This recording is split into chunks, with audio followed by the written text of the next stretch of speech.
안녕하세요. 플러그인 챔플 도단전원기 이만기 목사입니다. 오늘은 화요일 5월 12일입니다. 신명기 17장 1절에서 13절 말씀을 같이 은혜를 나누겠습니다.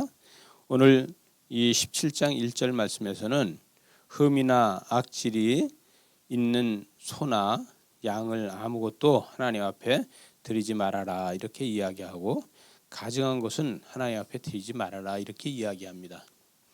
여러분, 곡식을 심는 사람은, 이 농사를 짓는 사람이 예를 들어서 실하게 잘 자라는 걸 먼저 잘라서 먹는 것이 아니라 잘 안 될 것 같은 거를 먼저 잘라 먹고, 그 다음에 잘 될 것 같은 거는 열매를 맺게 하고 또 그 추수할 때까지 잘 가꾸는 것이 사람들의 그 본질적 습성이 아니겠습니까? 이 짐승을 기르는 사람들도 마찬가지로 새끼를 잘 날 것 같은 거는 새끼를 번식시키기 위해서 놔두고, 또 그러나 잘 자라지 않고 먹이를 잘 먹지 않고 또 자라면서 절름방이라든가 기형이라든가 이런 것들은 먼저 도축을 해서 그들을 잡아서 먹고, 이렇게 하는 것이 아마도 이 소를 기르거나 이 양을 기르는 사람들의 이 유목민족들의 특성이 아닐까 합니다. 그런데 오늘 말씀에서 하나님 앞에 드리는 것을, 나도 그런 거를 먹으니까 하나님 앞에도 그런 걸로 드리고, 내가 먹는 거 하나님 앞에 드린다 이렇게 생각하지 말고, 하나님 앞에 드리는 거는 정성껏 최고 좋은 거로 몸과 마음과 정성을 다해서 하나님 앞에 드려라 이렇게 이야기하는 것이 아니겠습니까? 그래서 하나님은 헌금을 어떻게 드리는 것에 대해서 이야기를 하고 있습니다. 과거에 우리 선조들 보게 되면 하나님 앞에 헌금을 드릴 적에 현금이라도 돈도 은행에서 새거로 바꿔서 드리고, 또 집에 있는 돈이 새 돈이 아니면 다리미로 다 다려서 깨끗하게 해가지고 하나님 앞에 드리고, 이렇게 정성을 다하는 우리의 그 선조들을 보게 되죠. 여러분, 이 디지털 시대에 어떻게 우리가 하나님 앞에 예물을 드려야 될 것인가? 우리는 먼저 드리는 마음이 이렇게 절름발이가 된다든가 드리는 마음이 이렇게 기형이 된다든가 그러면 안 되지 않겠습니까? 우리는 헌금을, 디지털 시대에 드리는 이 헌금은 우리의 마음을 먼저 정결하게 하고 하나님 앞에 헌금을 드리는 것이 어떨까 하는 생각을 하게 됩니다.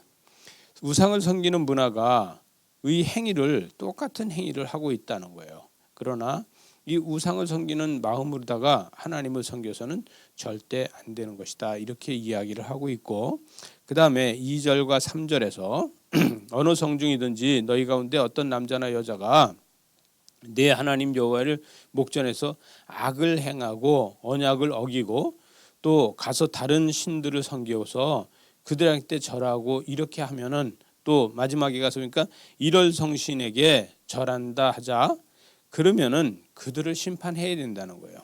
이 우상을 섬기거나 일월 성신은 뭡니까? 해와 달과 별들을 섬기고 이렇게 하는 거, 이런 행위를 하면은 그들을 심판해야 된다. 4절에 가서 보니까 그것이 내가 알려짐으로 내가 듣거든 자세히 조사해서 그를 심판해야 된다. 이스라엘 중에서 그런 악을 끊어버려야 된다는 거예요. 그런 가증한 것을 끊어버려야 되는 거예요. 남자든지 여자든지 내 중에서 끊어내요. 그 남자나 여자나 돌로 쳐서 죽여야 되는데, 이 돌로 쳐서 죽이는 것은 심판을 먼저 해야 된다. 재판을 해라는 거예요. 근데 재판을 할 적에 증인들이 있어서 증인석에서 증인을 하고 나서 그 증인들이 먼저 돌로다가 그들을 치고 백성들이 그들을 돌로 쳐서 그들을 죽인다는 것이에요. 그래서 백성도 이것은 무슨 얘기를 하냐면, 증인이 먼저 내가 증인으로다 서서 저를 심판합니다 하고 돌로다 치면은 모든 백성이 돌을 던져서 다시는 나는 그런 죄를 짓지 않겠습니다, 저 사람처럼 죄를 짓지 않겠습니다 하는 하나님 앞에 약속의 돌을 던지는 것이고, 그 죄악을 끊어버리게 되는 것입니다.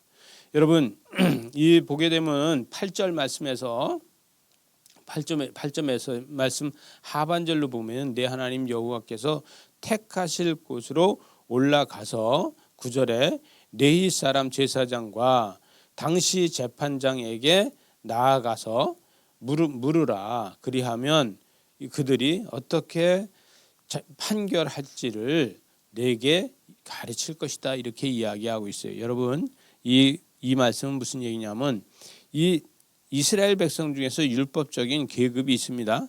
대제사장이 1급이고 그 다음에 사내들인이 2급, 3급, 바리새인과 서기관이 4급, 5급 이렇게 보이지 않는 계급이 있는 것입니다.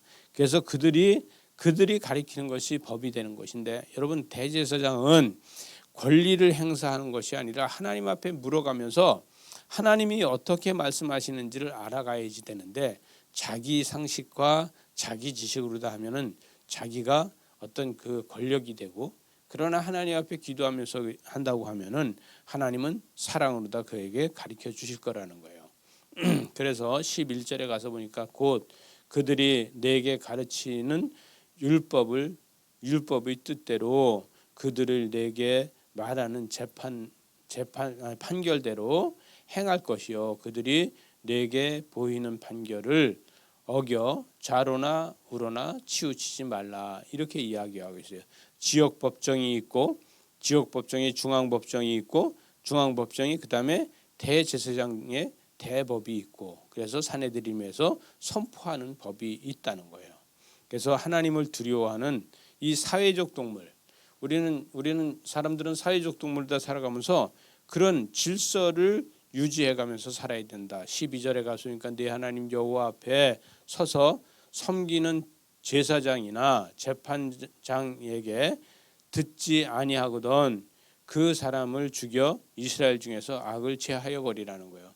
사회적 동물이다 살면서 법을 따르지 않으면 안 된다는 것이죠. 마지막 절에 보니까 그리하면 온 백성이 듣고 두려워하여 다시는 무법하게 행하지 않을 것이다. 여러분 우리는 질서를 지키는 게 중요하잖아요. 교회에서도 질서를 지키고 사회에서도 질서를 지키고 우리는 질서 안에서 살아가는 사람들이잖아요. 그래서 질서가 없다면 당장의 나부텀도 무엇이든지 어떻게 할 수가 없을 거예요. 예를 들어서 신호등이 하나도 없다 그러면은 100km로 어느 쪽에서 사람이 100km로 운전을 해서 달려올지 모르니까 운전하기가 상당히 어려울 겁니다. 우리는 질서를 지키면서 사는 것이죠. 오늘도 질서를 지키는 여러분을 축복합니다. 오늘 하루도 질서대로 살아가기를 희망하고 노력하는 여러분을 축복합니다. 하나님께서 여러분에게 복과 은혜를 주시길 바랍니다. 기도하시겠습니다. 하나님 아버지 감사합니다. 오늘도 우리가 법을 지켜가면서 법 안에서 살고 우리는 법 안에서 이 평안을 누릴 수 있도록 은혜와 사랑으로 함께하여 주시옵소서. 예수님 이름으로 기도드리옵나이다. 아멘.